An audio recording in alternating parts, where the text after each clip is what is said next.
देश के सबसे अमीर लोगों में शामिल 12,000 करोड़ रुपए की रेमंड ग्रुप के मालिक 78 वर्ष के अरबपति उद्योगपति विजय पत सिंघानिया पिछले 4 दशकों से उड्डयन के क्षेत्र में अपनी महत्वपूर्ण उपस्थिति दर्ज कराते रहे हैं। उनके पास ईस्ट वेस्ट, दमानिया और सहारा एयरवेज में कई सौ घंटे के उड़ान सहित 5,000 घंटे की उड़ान का अनुभव भी शामिल है। उन्हें उड्डयन क्षेत्र का सर्वोच्च पुरस्कार federation aeronautics international gold medal से भी सम्मानित किया गया है, जो उन्हें सन 1994 में international round the world Airways के लिए दिया गया था। तत्कालीन राष्ट्रपति महामहिम आर वेंकट रमन ने उन्हें भारतीय वायुसेना के एयर कमांडोर की मानद उपाधि से सम्मानित किया था। तेंजिंग नॉर्गे नेशनल एडवेंचर के वे लाइफ टाइम अचीवमेंट पुरस्कार से पुरस्कृत हैं और सन 2006 में उन्हें पद्म भूषण की उपाधि से सम्मानित किया गया। सन 1925 में बनी रेमंड कंपनी विश्व में अपने कपड़ों की वजह से विशिष्ट स्थान रखती है। कपड़ों के अलावा टेक्सटाइल, इंजीनियरिंग और एविएशन के और सीमेंट के क्षेत्र में भी ये काम कर रही है।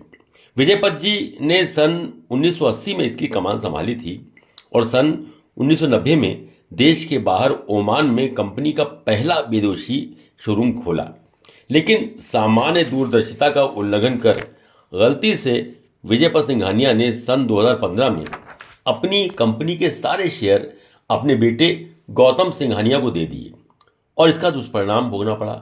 उसके बाद अपनी आशाओं के विपरीत उन्हें जो झेलना पड़ा वह सर्वविदित है और आज वे दक्षिण मुंबई स्थित ग्रैंड पराडी सोसाइटी में किराए के घर में रह रहे हैं। उन्होंने आर्थिक जगत में सारा सम्मान खो दिया और एक सामान्य व्यक्ति के रूप में अपना एकांत जीवन व्यतीत कर रहे हैं। उनके विषय में और बेटे से जो उनका अदालत में विवाद चल रहा है वह सर्वविदित है। मैंने सूक्ष्म में इसलिए बताया कि जैसा मैं कहता हूँ, आर्थिक या सामाजिक स्तर पर वृद्धावस्था की समस्याओं से कोई संबंध नहीं है। अगर वृद्धावस्था में अपने आप को सुरक्षित रखना है तो आपको ही बुद्धिमत्ता के साथ कदम उठाने होंगे। आप कंपनी का स्वामित्व और अचल संपत्ति को अपनी वसीयत के द्वारा ही ट्रांसफर करें, क्योंकि परिस्थितियां बदलते देर नहीं लगती। एक और उल्लेख कर रहा हूं राहुल बजाज साहब का। हमारे देश में जिन हस्तियों ने देश की प्रगति में सर्वाधिक योगदान दिया है, उनमें बजाज समूह के मालिक राहुल बजाज ऐसा जाना माना नाम है जिन्हें देश ही नहीं बल्कि विश्व में भी एक प्रगतिशील और जुझारू उद्योगपति के रूप में मान्यता प्राप्त है। राहुल बजाज एक ऐसा नाम है जिन्होंने उद्योग, व्यवसाय और राजनीति तीनों ही मोर्चों पर स्वयं को साबित किया। वे फोर्ब्स अरबपति और भारतीय संसद के सदस्य रहे।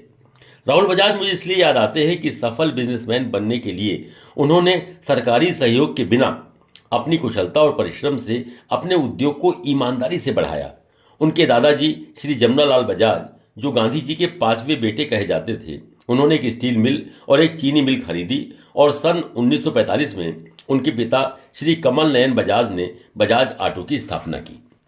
10 जून सन 1938 को बंगाल रेजिडेंसी ब्रिटिश भारत में जन्मे जमनालाल बजाज के बेटे कमल नयन बजाज के बेटे राहुल बजाज की शिक्षा दीक्षा बड़े ढंग से हुई।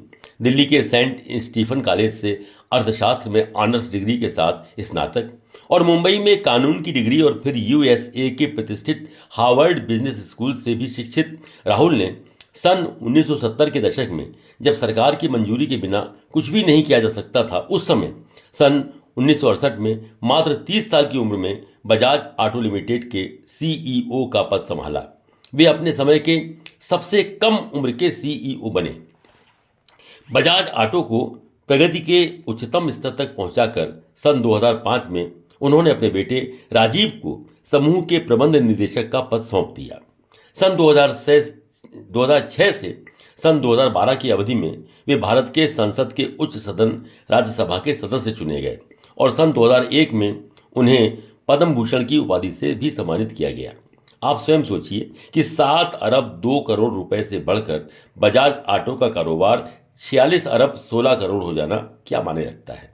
उन्होंने टेलीविजन पर साक्षात्कार में कहा था कि मैं बजाज ऑटो, बजाज फाइनेंस आदि सभी ग्रुप कंपनियों का चेयरमैन और बहुमत के शेयर्स का मालिक हूं। यद्यपि मैंने अपने दोनों बेटों को अलग अलग कंपनियों का प्रबंध अधिकार पूर्वक दिए हैं, मैं अपनी वसीयत द्वारा ही अपने अधिकारों को पूर्ण रूप से ट्रांसफर करूंगा, उससे पहले नहीं। उनकी कंपनी ने ढेर सारे पुरस्कार जीते। अभी 12 फरवरी 2023 को 83 वर्ष की उम्र में पुणे में उनका निधन हो गया। ये सारा जिक्र मैंने इसलिए किया कि ऐसी प्रतिभा, लगनशीलता और बुद्धिमत्ता से पूर्ण व्यक्तित्व को भी अपने जीवन में राजनीति एवं व्यवसायिक स्तर पर अनेक कठिनाइयां झेलनी पड़ी। आज बजाज ग्रुप की 3 कंपनियां निफ्टी शेयर्स में शामिल हैं और सबसे समृद्ध औद्योगिक घरानों में उनकी गिनती होती है।